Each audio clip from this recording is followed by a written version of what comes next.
Hello everybody, and welcome to the Great Guild Wars 2 countdown for today. Sorry there wasn't one yesterday or the day before. We did have that jumping puzzle though. I really wanted to put one out yesterday, but kind of a load of stuff snuck up on me, so I ended up not doing it. But we are only 10 days remaining till the launch of Guild Wars 2, and you can bet your bottom dollar there will be one all of those 10 days. There was supposed to be one for all 60, but just stuff keeps happening, man. Or if you've pre-purchased, then there are only 7 days until the release of Guild Wars 2. That's 1 week, so literally, next week, you will be in-game. How crazy is that? And it starts on a Saturday as well, which is quite nice. So, yeah, really looking forward to it. Only 10 days really remaining, or 7. I'm not sure what I want to do for those final 3, because I'm pretty sure most of you guys watching will have pre-purchased. So, I have no idea what actually people will be interested in seeing for those last 3. But we'll work something out. We'll work something out. There's been a fair bit of news over these past couple of days.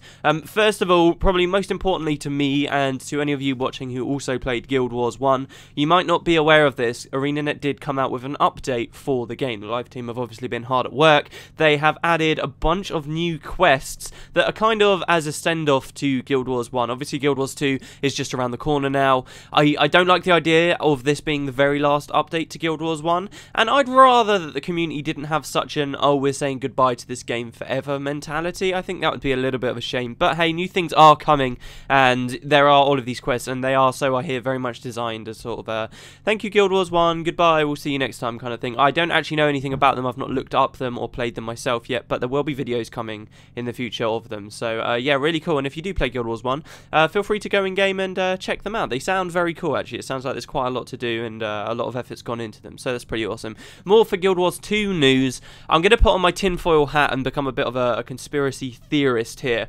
as a lot of us are. So there's something kind of weird, as you know, Gamescom's going on, and over there on some of the monitors there's been an image of an eye, like a photograph, not like an in-game eye or anything, but an actual live action photograph of an eye that kind of looks like it's reasonably feminine. So it could be a woman's eye, but it might be a man's eye as well. It's like caked in mud all around it, right? And you might just think, oh right, that's just an eye, isn't it?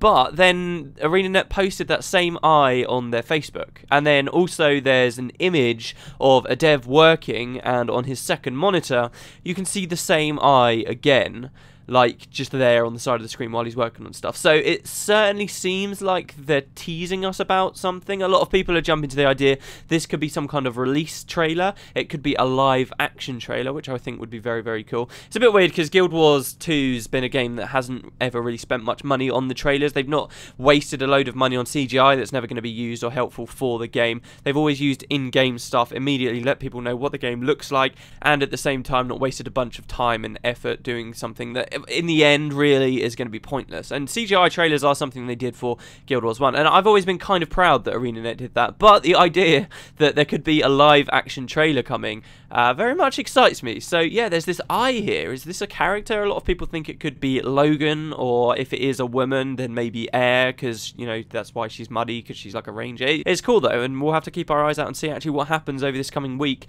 if a release trailer really does come, and if it is live action, that would be awesome. Also there's another, and I'm not actually sure how this relates to Guild Wars 2, but I'm pretty sure it does, because everywhere you see it, someone's written Guild Wars 2 by the title, or if it's a video, then it's got Guild Wars 2 concept art on it, or if you're trying to buy it, it's got the Guild Wars 2 logo on it.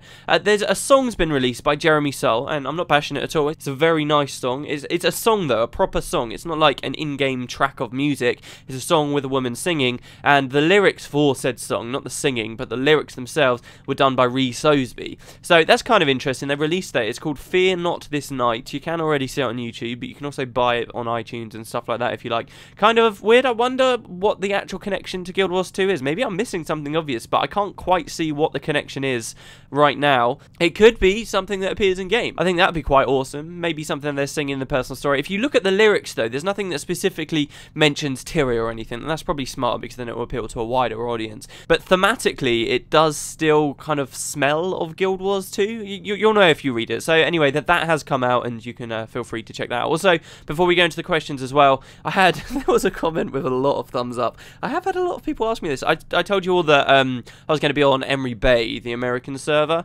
at the launch of the game, and a lot of people were like, oh, why aren't you going to be on an English server? For the record, okay, two things. First, the reason why I'm on Emery Bay is because my guild, the people I was playing Guild Wars 1 with, basically, they are all going to be over there on that server. There are a fair few of us that are from England, but we're all going over there. There doesn't seem to be much in the way of latency or issues like that. If the hosting is done the same in Guild Wars 2 as it was done in Guild Wars 1, you're not going to experience much worse lag from playing on a US server than you would from playing on a European server. So that doesn't bother me at all.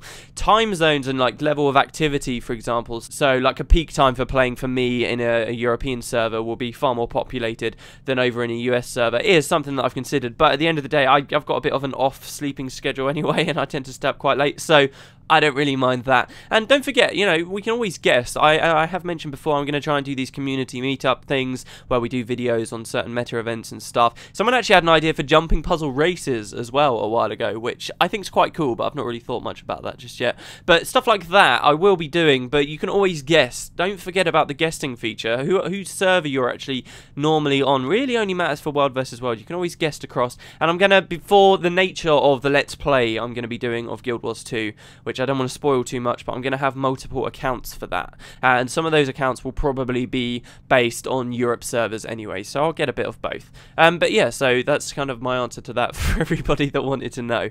The footage in the background, by the way, comes from Junin Spriggan. Thank you very much to them. You can find a link in the description for more. We're going to be looking at some Guild Wars 2 Asura gameplay from Beta Weekend Event 3, so thanks very much to them, and they've got a lot of other stuff going on of different games on their channel if you want to check it out. On to the questions. The first one is from, let me find it here. This is such a big file I look through now. Here we go. From Loopy Slop, who says, hi WP, I have a question about what your opinions on Ranger pets is. I think they're cool, yes, but some of my friends keep asking if there are any like legendary pets for Rangers or hard to find pets with cool skins.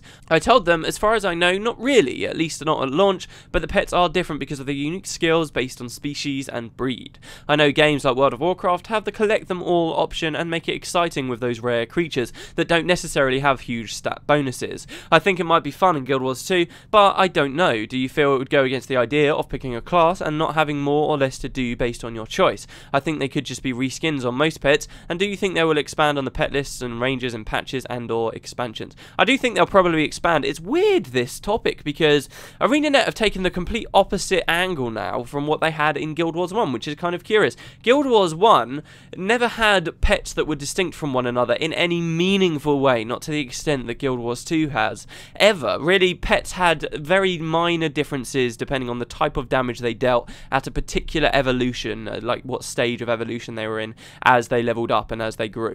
And that was pretty much it. There was, when Prophecies first came out, a different type of pet called like a black bear that had a special attack that would cause people to bleed, but that very quickly got balanced out and that bleed was taken away, and now it's just a pet that has like a really long attack skill that has no bonus whatsoever to it, so you have to use some weird stuff with paragons to actually get some benefit from it. So Guild Wars 1 very much had this idea that pets were very, very, very similar to one another. There wasn't much difference in pets at all, not in any meaningful way, especially for PvE. The only difference between them was how they looked and how they walked and all their animations and where you got them from, which was quite cool. And they did, whenever a new campaign or expansion came out, add many more pets. Some of them were just reskins. You had various colours of crab, for example, but in other cases there were completely new and different pets that came out. They added alligators, they added flamingos, they added the rainbow phoenix when Eye of the North was around, which was just like this crazy fantastic uber pet. They added loads of different pets, and really the only thing that was different between them was the skins and where you found them, which is kind of what you're asking for in Guild Wars 2 here, which I think would be a good idea. I think that reskins of existing pets in Guild Wars 2, just for rarity's sake, could work. So if you just had a normal coloured Melandry Stalker, for example, maybe you could find a black one somewhere that was super rare, or you could only get it from an event or something that only ran once in a blue moon, but it had the exact same stats as normal Melandry Stalkers. That could be quite cool.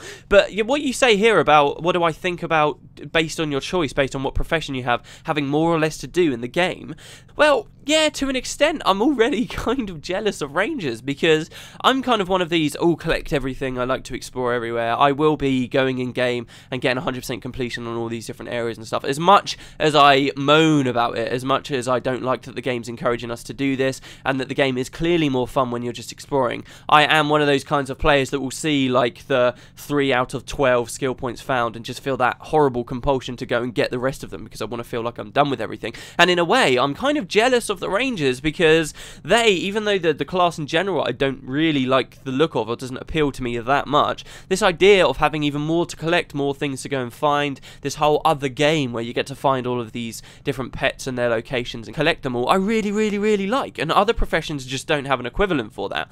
However, having said that, I don't think that that should be a reason for ArenaNet not to run to their fullest with this pet thing. If they want to add rare pets and more pets in more interesting places and cooler areas to find them, then I think they should go ahead. I don't think that they should dilute the experiences that Rangers get just because other people feel like they're missing out. They should make each profession feel as fun as it possibly can, and if there's some way they can improve the experience that a certain profession offers, they should do it, regardless of what everyone else is getting. As long as balance is preserved, if you can make the experience more fun for someone, go for it, do it. And I think that that is something that they probably will end up doing when expansions come around. We'll definitely see more pets, but there's only so many ways they can do pets, right, that are within the scope of their purpose. So we'll see what they do, but I'm very much expecting more to come out. And you know, if they do add loads more, when I do eventually roll a Ranger, then maybe I'll just have a lot more fun experience. But yeah, those are my general thoughts. The next question is from NerdyDomo1217, who says, I was watching your healer video when I saw a very interesting thing come up. The soldier friend that you are helping said time travel will not be created for another 250 years. That time from then makes Guild Wars 2's time right for time travel. Am I just overthinking things over an April Fool's joke, or do you think time travel may be a big possibility? I do, and I get people's backs up for this, but I do think there is a bit of a possibility. One thing to reiterate for the 100th time, ArenaNet's writing team, they have this open door policy where they don't want to close too many doors for themselves, and they don't want to say, no, this isn't possible, and no, this isn't possible. We've had lore for a very long time that establishes that through travelling the mists, and in particular the mists, one can, in theory, travel through time, because these things don't just connect all places, but they connect all times too, and they can be traversed. So this has kind of been something that has been on the table, but ArenaNet have never run with. Then a couple of years ago, they released this Commando profession and an April Fool's quest in Guild Wars 1, which they then followed up the next year, which was this idea of this Commando guy that was travelling through time from around 250 years in the future, which, yes, is around the time of Guild Wars 2, a few years after Guild Wars 2-ish, I suppose, if you really want to add up from the very latest that Guild Wars Beyond's going on. And he looks like a super modern soldier with all this modern equipment and gear that you'd be similar of in the real world. And it was very much a tongue-in-cheek, and it's all just a big reference to the Terminator series, and it is all just a big bit of fun and games. But ArenaNet but when they've been asked, look, is this canon? What's going on here? They've not said that it's not canon, and this is obviously just because they don't want to close the door or whatever. So a lot of people don't like the idea of this being the reality of Guild Wars 2 in the future. They don't like the idea of Tyria becoming like a modern world equivalent eventually. But I think it's a cool idea. I think they could fit it into the story in many different ways. It could be from a different world or something, though it's all just very heavy speculation. But really, it's for you to decide. That's my answer to this. I like the idea of it being true, and since ArenaNet haven't said that it's not true in all its ridiculousness, then people are entitled to say that. But I very much appreciate it's not what people think of when they think of Guild Wars 2. A lot of people don't like the idea of being in lore, and frankly, it's up to you, because I don't think, even though I like the idea of it, I would never ask ArenaNet to pursue that as an option for the story. I just like it being this nice little nugget, this nice little possibility that's out there. I would never ask them to specifically say, oh, you have to continue this on, you have to make this real, you have to integrate this into the main story somehow, because I don't think it really fits into Guild Wars 2 at this point. Maybe for some kind of spin-off game, if the franchise ever got massive in 10 years, then maybe we could go with something like that. But I just like the idea of it being a possibility, and that it could, in theory, be canon, but that it wouldn't go further forward. And I would say to everyone that this really irks, they like the idea of it as just a jokey April Fool's thing, but they don't like the idea of it being any further, then just accept that it won't go any further, because I don't think in 1,000 years ArenaNet would actually release Guild Wars 2, the 2030 expansion, in a few years, where you go to some new island that's pretty much the modern day equivalent of Seattle. They just wouldn't do something like that, so I wouldn't expect it to come, but in theory, it's not been entirely disproven, so it's an interesting area of the lore. I really do like the discussion. I'm sure if time travel does ever get broached, to be perfectly honest with you, it will probably be something along the idea of the Utopia campaign that was cancelled, or something to do with Baltec, who was an NPC in Istan in Nightfall that seemed to hint at that future campaign which never happened, and he kind of seemed like he might have something to do with time travel. So yeah, if we ever do see it, it'll probably be something to do with that and not commandos. Anyway guys, there we go. That's the Great Guild Wars 2 countdown for today. Thank you very much for watching, and you can find links in the description to all that new stuff I said earlier down below. I will see you tomorrow. Have a great day.